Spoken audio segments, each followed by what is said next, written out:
ये हैं हमारे देश के सीनियर सिटीजन। आप ये वीडियो देखो पहले। अभी 2 हफ्ते पहले श्रीगंगानगर में 12 साल की बच्ची। हाँ वो अब देखो साहब 1.25 करोड़ 1.5 करोड़ की जनसंख्या में कुछ न कुछ कांड होते रहते हैं। 150 करोड़ को संभालना गवर्नमेंट की बस की बात नहीं है। 12 साल की बच्ची के साथ इतना ब्रूटल क्राइम हो गया और सिस्टम पे सवाल उठाने की जगह पे अंकल ने सीधा अपना पल्ला ही झाड़ लिया कि इन क्राइम्स को रोकना गवर्नमेंट के बस की बात ही नहीं है। और ये अंकल यहाँ नहीं रुकते, फिर उल्टा लड़कियों पे ही बात डालने के लिए उनकी आपसी रंजिश बता देते हैं। उसमें दोनों बच्चों की गलती होती है, आपसी रंजिश होती है और कोई मसले होते हैं, ऐसा नहीं होता। और जब इनसे काउंटर क्वेश्चन किया जाता है कि अगर रेप आपसे रंजिश का रिजल्ट है तो बूढ़ी औरतों के साथ ये क्यों होता है, और इस सवाल को सुनते ही अंकल की बोलती बंद हो गई। बूढ़ी औरतों के साथ भी हो जाता है, जानवरों के साथ भी हो जाता है। हाँ तो दिक्कत होगी सर। इस बात में देखिए। और अभी तो रुको, क्लाइमैक्स अभी बाकी है। नीट पेपर लीक के मामले में कितनी न्यूज आ रही है। 17 स्टूडेंट्स ने अपनी जान दे दी क्योंकि उनकी मेहनत अब बेकार हो चुकी थी और जंतर मंतर पे इसी के लिए प्रोटेस्ट हो रहा है। एजुकेशन सिस्टम पर भी धर्मेंद्र प्रधान नाम का वायरस बैठा हुआ है। और इसी पेपर लीक पे जरा देखो कि हमारे देश के सीनियर सिटीजन्स के क्या विचार हैं। पेपर दोबारा हुआ हो तो रहा रही दोबारा हो रहा ना पेपर। अंकल तो तेजी से अपने ओपिनियन को बताने में लगे हुए थे। जब काउंटर क्वेश्चन किया और बताया कि इतने बच्चों की जान चली गई तो ये देखो ये भी चुप हो गए। नीट का जिन्होंने पेपर दिया और पेपर कैंसिल हो गया उसमें 17 बच्चों की जान भी चली गई, फिर वो थोड़ी वापस आएगी जान। अरे तो क्या हो गया। ये है हमारे देश के कुछ सीनियर लोगों के जवाब देश के सबसे सेंसिटिव मुद्दों पे। और ये मत सोचना कि ये ऐसी बात सिर्फ ऐसे सेंसिटिव मुद्दों पे ही करते हैं। आप इनसे कोई भी बात कर लो, ये आगे से ऐसी बात कहेंगे जिसका लॉजिक से दूर दूर तक कोई रिलेशन है ही नहीं। बट पता है प्रॉब्लम क्या है कि ये लोग सिर्फ अपना ओपिनियन नहीं बताते, ये अपने ओपिनियन को ही फैक्ट समझते हैं और इसका इम्पैक्ट डायरेक्टली आप और मेरे जैसी यंग जनरेशन पे पड़ता है। तो आज की इस वीडियो में हम यही बात करेंगे कि कैसे ये ओल्डर इंडियन सिटीजन्स नए भारत के आइडिया को डिस्ट्रॉय कर रहे हैं। तो लड़की होने से क्या मतलब, लड़की जिम नहीं जाती है क्या? लड़की जाए, लड़की अपने घर द्वारा काम धंधा करे। अरे अरे अरे अरे अरे अरे अरे ऐसे मत करो।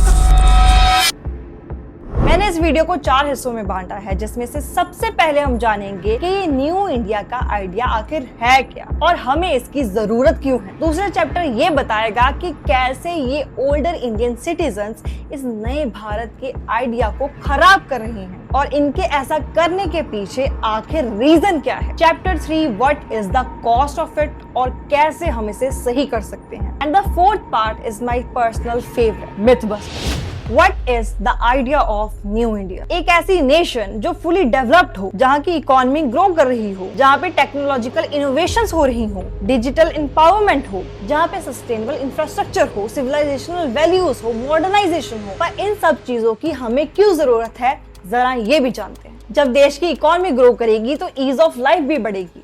ये मत भूलो कि हमारे देश में आज भी ऐसे लोग हैं जो बेसिक खाने पीने के लिए स्ट्रगल करते हैं। हमारे देश में ऐसे हजारों लोग हैं जिनके पास हुनर है, पर हुनर होते हुए भी वो उसे मोनेटाइज नहीं कर पा रहे, जिसके लिए हमें जरूरत पड़ेगी डिजिटलाइजेशन की। भारत के रूरल एंड अर्बन एरियाज में आज भी एक बहुत ही बड़ा डिवाइड है। नए भारत की जरूरत है ताकि हम इस डिवाइड को मिटा पाए। Buildings, hospital, schools, colleges, universities, centres, roads, public offices, government offices, ये सब बनाने के लिए हमें जरूरत पड़ेगी एक अच्छे इंफ्रास्ट्रक्चर की। 2026 में भी देखा जाए तो भारत डेवलप हो रहा है। इसे पूरी तरह से डेवलप करने के लिए आज भी कई चीजों पे काम करने की जरूरत है। देश में जातिवाद खत्म करने और इक्वालिटी लाने की जरूरत है। पर जब हम नई जनरेशन को इसे सही करने के लिए काम करते देखते हैं और दूसरी तरफ पिछली जनरेशन को नई जनरेशन को टॉन्ट मारते देखते हैं, तो ये आइडिया एकदम सपने जैसा लगता है। क्योंकि हमारी पिछली जनरेशन ने देश में चेंज लाने से, हाँ, इस चेंज वर्ड से दुश्मनी बना रखी है और इस चीज का इम्पैक्ट हर रोज हम पे, हमारी जंग जनरेशन पे पड़ता है। क्योंकि ये पुरानी जनरेशन और कोई नहीं बल्कि हमारे पेरेंट्स ही हैं। क्योंकि ये वो लोग हैं जो ऑब्सेस्ड हैं इस बात से कि 4 लोग इनके बारे में क्या कहेंगे। और इन्हीं 4 लोगों के लिए पहले तो इन्होंने अपनी खुद की जिंदगी खुशी से नहीं काटी और उसके बाद ये अपने बच्चों पे भी ये दबाव बनाते हैं कि वो इनकी बात सुने, क्योंकि इनको पता है कि लोग इनके बारे में क्या कहेंगे। इन्होंने खुद भी सारी उम्र अपनी एक सोशल इमेज को बरकरार रखा है और यही ये हमसे भी एक्सपेक्ट करते हैं, जिसके लिए कई लोगों को उनका फेवरेट करियर चूज करने ही नहीं देते। लड़की को कंटेंट क्रिएटर बनना है, नहीं बन सकती क्योंकि 4 लोग क्या कहेंगे। लड़के को अपना स्टार्टअप खड़ा करना है पर नहीं कर सकता क्योंकि ये लोग हेल्प नहीं करेंगे। हेल्प क्यों नहीं करेंगे? क्योंकि अगर लड़का फेल हो गया तो 4 लोग क्या कहेंगे। और इन्हीं 4 लोगों की 4 बातों से बचने के लिए ये आपके करियर के डिसीजंस, मैरिज के डिसीजंस, आपके अपीयरेंस के डिसीजंस और आपके लाइफस्टाइल के डिसीजंस खुद लेते हैं। और ये कौन है जो इंटरनेट पे बैठ के last generation of innocent mothers वाला नैरेटिव फैला रहा है? जरा 2 मिनट के लिए तुम इन लोगों के पास आकर बैठ जाओ, ये तुम्हें बता देंगे कि भारत में कितनी जातियां एग्जिस्ट करती हैं और उनको कैसे ट्रीट करना है, किसको खाना अलग बर्तन में देना है, किससे बात नहीं करनी, किसको कैसे ट्रीट करना है, ये तुम्हें सब बता देंगे। हर साल कितने केसेस आते हैं जिसमें लड़का लड़की कास्टिज्म की वजह से शादी नहीं कर पाते। और ये वो जनरेशन है जिन्होंने जातिवाद को सबसे ज्यादा नॉर्मलाइज किया हुआ है। और फिर से तुम कहोगे कि नहीं यार, ये तो हमारी last generation of innocent mothers हैं। आदमी और औरत बराबर होते हैं, ये बात हम करते हैं, ये लोग नहीं करते। इन्होंने आज भी अपने खुद के बच्चों के बीच एक दीवार बना रखी है। लड़के के लिए अलग रूल्स बना रखे हैं, लड़की के लिए अलग, और दोनों को ही अलग अलग तरीके से ट्रॉमेटाइज करते रहते हैं। लड़के पे कमाने का प्रेशर डालते रहते हैं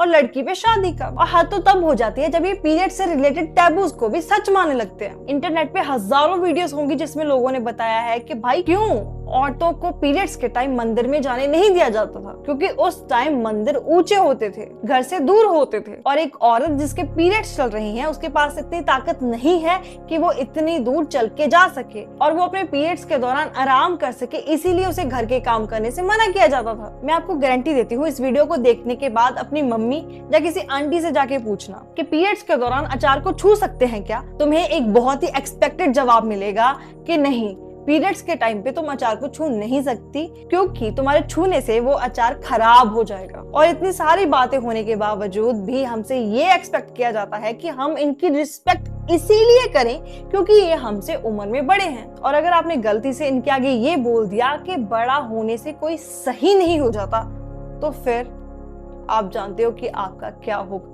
सिविक सेंस के बारे में इनको नहीं पता, पब्लिक में कैसा बिहेव करना है ये इनको नहीं पता, देश में बने हुए बेसिक रूल्स को कैसे फॉलो करना है इनको ये भी नहीं पता। जगह जगह ये लोग थूक देते हैं, आकर कचरा फेंक देते हैं और इसे कहते हैं कि अरे ऐसा तो चलता ही है यार, इतनी भी क्या बात हो गई, थोड़ा सा तो एडजस्ट करना ही पड़ता है। पहले ही बता रही हूँ, बहुत गुस्सा आने वाला है आपको, इस वीडियो को देखो इस पे अपनी डाइट के लिए तो पैसे हैं, हमारे लिए नहीं है। कभी मीट, कभी अंडा और कभी ब्रेड, सब चीज खाता रहता, हमारे लिए पैसे नहीं और हमारे लिए तो ये मर जाता है। लड़का अपना खुद का खाना खा रहा है, अपनी सेहत बना रहा है, इनको इससे भी प्रॉब्लम है। माँ बाप का बच्चा अपनी सेहत पे ध्यान दे रहा है, इससे बड़ी बात हो ही क्या सकती है। उससे बात करना, खुद की सेहत बनाना और उससे पूछना उसके बारे में, ये तो एक बहुत दूर की बात है। बल्कि ये तो अपने लड़के पे सीधा इल्जाम लगा रहे हैं कि इसके पास सिर्फ अपने लिए पैसे हैं। सेम ऐसे एक और लड़के ने अपने घर वालों से पूछा कि वो जिम ज्वाइन करना चाहता है, तो देखो क्या जवाब आता है।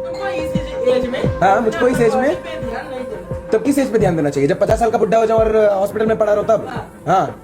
जिम जाने की, बॉडी बनाने की, सेहतमंद रहने की कोई उम्र होती है क्या? ये पिछली जनरेशन के लोग खुद तो अपनी सेहत पे ध्यान देते नहीं हैं और अगर कोई दूसरा दे रहा है तो उसको भी टॉन्ट जरूर मारना है। बेटा हमारे टाइम पे ऐसा नहीं था, हमारे टाइम पे तो लोग बहुत तंदुरुस्त रहते थे। अच्छा अंकल, तो फिर ये तोंद क्यों निकली है? अच्छा आंटी जी, सब सही है, तो फिर ये आप डायबिटीज की पिल क्यों ले रहे हो? इन सब में एक कॉमन पैटर्न है, आप इनके सामने लॉजिक की बात करो, ये उससे आगे बोल ही नहीं पाते। उल्टा ये हमारी पढ़ाई को बुरा बोलते हैं कि पढ़ लिख गई है तो इसीलिए बोल रही है। हमारा जमाना अच्छा था बेटा, ये कहकर ये सारी बातों को टाल देते हैं। पर अगर देखा जाए तो एनवायरनमेंट को इन लोगों ने नहीं संभाला, रिसोर्सेज को वेस्ट करते रहे और हमारे देश में आज जो भी हो रहा है वो इन पुराने लोगों की कारस्तानियां ही हैं। पर फिर सवाल ये भी आता है कि आखिर ये लोग ऐसा करते ही क्यों हैं? और इसका सबसे बड़ा कारण है चेंज से डरना। ये लोग बदलाव से डरते हैं। ये लोग वो हैं जिनका जन्म आजादी के बाद हुआ और देश में जैसी कंडीशंस थी